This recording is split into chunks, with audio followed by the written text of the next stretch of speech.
দেখুন, এই পুজোটা এই বছর 93 বছরে পা দিল। এই পুজোটা প্রথম বারোয়ারি পুজো বলে প্রতিষ্ঠিত হয়, বোলপুরের প্রথম। আগে দেখা যেত সব মানে জমিদারদের বাড়িতে বাড়িতেই পুজো হতো এবং যারা সমৃদ্ধশালী ছিল তাদের বাড়িতেই পুজো হতো। কিন্তু এই বোলপুরের বিশিষ্ট ব্যক্তি যারা রাধাকৃষ্ণ ডাক্তার, গৌতপূর্ণ দে, সেই সময় যারা ব্যবসাদার মানে সমৃদ্ধ ব্যবসায়ী, বড় বড় বিখ্যাত লোক, তারা সবাই মিলে এবং চিত্তরক্ষিত বলে একজন আছে, মানে যাকে সবাই মামা বলেছেন, উনি একটা যোগদান করেছিলেন।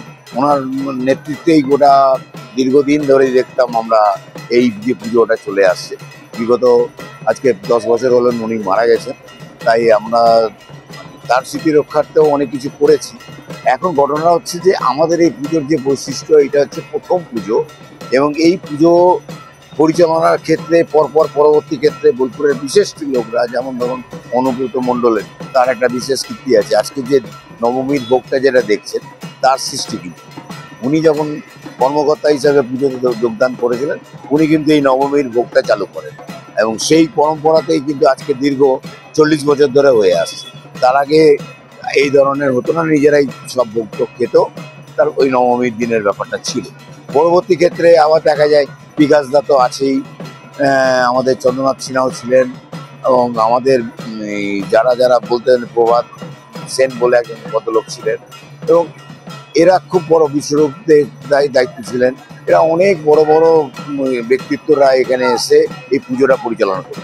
কিন্তু 2000 সাল থেকে আমাদের বোলপুর ব্যবসায়ী সমিতির হাতে যখন মামা মানে একদম মানে বয়স হয়ে যাওয়ার পরে যার পারছিলেন না পুজোটা পরিচালনা করতে, আমাদেরকে দায়িত্ব দেয় এবং ব্যবসায়ী সংঘের হাত ধরে আমরা সুনীল সিং এবং আমি, সুব্রত ভগত, আদার্স যারা আমাদের সমস্ত যত সদস্যরা আছে, অ্যাক্টিভ সদস্যরা আছে, এই দায়িত্বটা আমরা হাতে অর্পণ করি এবং ধীরে ধীরে এখানে একটা প্রাচীন, আপনারা হয়তো দেখেছেন যে একটা ছোট্ট চালা ঘরের মধ্যেই পুজোটা হয়ে আসছে।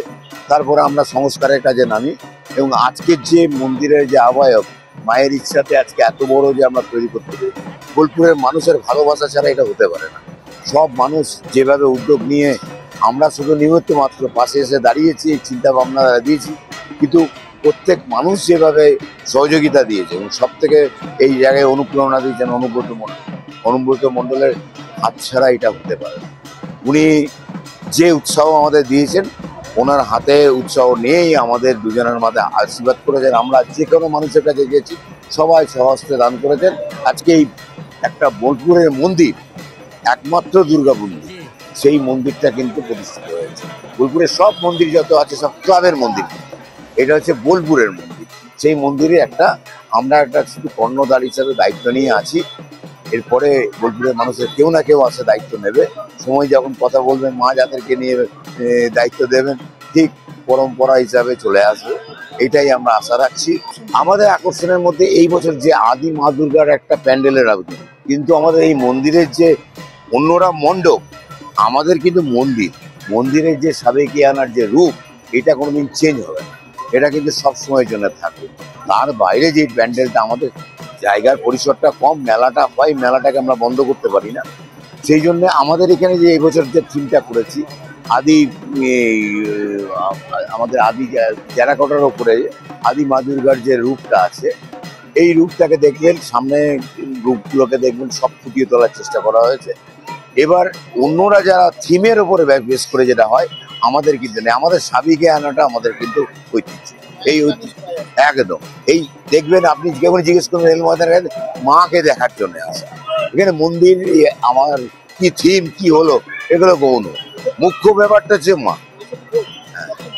এইটা আমরা যেটা দীর্ঘদিন ধরে ওই করে আসছি, আজকে বিগত 15 বছর আমরা প্রায় দিনের বেলায় 5000, রাত্রিবেলায় 5000, প্রায় 10,000 লোককে ভোক্তা দিয়ে থাকি। আবার এইটা বলতে পারেন যে এত ছোট্ট পরিসরের মধ্যে 5000 লোক অনেকে চিন্তা করে, কিন্তু আপনি লক্ষ্য করে দেখবেন প্রত্যেকে আসে তার নিজের হাতে একটা করে থলে নিয়ে আসে। বাড়ির বৃদ্ধ মা বাবারা যারা আসতে পারেন না, তাদের জন্য কিন্তু খাবার পৌঁছে দেওয়ার ব্যবস্থার জন্য আমরা একটা জায়গা রেখেছি, সবাই যেন ভোগ পায় এবং মায়ের ভোগ প্রত্যেক বাড়িতে বাড়িতে বোলপুরে পৌঁছে যাক, এই কামনা আমরা করি এবং এই বিশ্বাস আমাদের আছে। মা দুর্গার ভোগ প্রত্যেক বোলপুরের মানুষের বাড়িতে বাড়িতে যায়। রেল ময়দানে পুজো এক কথায় বলা যায় বীরভূমের এই বোলপুরের বিভিন্ন এলাকায় সব থেকে বেশি মানুষের আসা যাওয়া, মায়ের কাছে এসে প্রার্থনা করা। মায়ের প্রতি মানুষের সেই আস্থাটা, বিশ্বাসটা সব থেকে রয়েছে যে মায়ের কাছে গেলেই, প্রার্থনা করলেই, আমি অন্ততপক্ষে যেটা আমার ধারণা যে মানুষ মনে করে যে আমি এটা সাকসেসফুল হয়েছি, আমার এটা পূর্ণ হয়েছে। সে যে কোনো বাড়ির পারিবারিক ব্যাপার হোক, বাড়ির বাইরে হোক, যেমন আমরা পলিটিক্যাল মানুষ, আমরা চাই মানুষ ভালো থাকুক, সুস্থ থাকুক, আমি নিজেও ভালো থাকি, সর্বোপরি মা যেন সেই আশীর্বাদ করে মানুষের জন্য আরও কাজ করতে পারি। তো এই জায়গায় প্রতিবার আমি তো আসি, যেটা হচ্ছে বিশেষ করে নবমীর দিনে এসে একটু প্রণাম করে যাই, মনে জোর পাই, মনের বল পাই। আর আমি সারা বছর যেভাবে মানুষের জন্য ছুটে বেড়াই, আমার মনে হয় মায়ের সেই আশীর্বাদ না থাকলে সম্ভব হতো। তো এখানে দেখছেন তো সব থেকে বোলপুরে যত পুজো আছে, আমার মনে হয় এখানে মানুষের আসা যাওয়াটা বেশি এবং সবাই এসে আনন্দ উপভোগ করে। রেল ময়দানে পুজো হচ্ছে বোলপুরের সব থেকে পুরনো পুজো। এখানে অনেক মানুষ আছেন যাদের হাত ধরে এই পুজো হয়েছে। আজকে তো এরা খুব ভালো করেই করছে, সুনীলরা, সুব্রতরা, এবং সবাই সহযোগিতা করছে। একটা সময় মামা ছিল, দিলীপ দা ছিল, সুভাষ তোরানা, রঞ্জিত দা, অনেকের কথা মনে পড়ছে আজকে, যে আমরাও এসে এখানে আড্ডার একটা বড় জায়গা, আলোচনার একটা বড় জায়গা এই রেল ময়দানে এসে আমরা পেতাম। সুতরাং রেল ময়দান আমাদের কাছে অনেক অনেক বেশি ঠাকুরের কাছে প্রার্থনার বড় জায়গা, এই মনে করি। সোনার গহনায় গল্প বলে যাওয়া ভরত জুয়েলার্স, অনুপম স্পর্শের ছোঁয়া,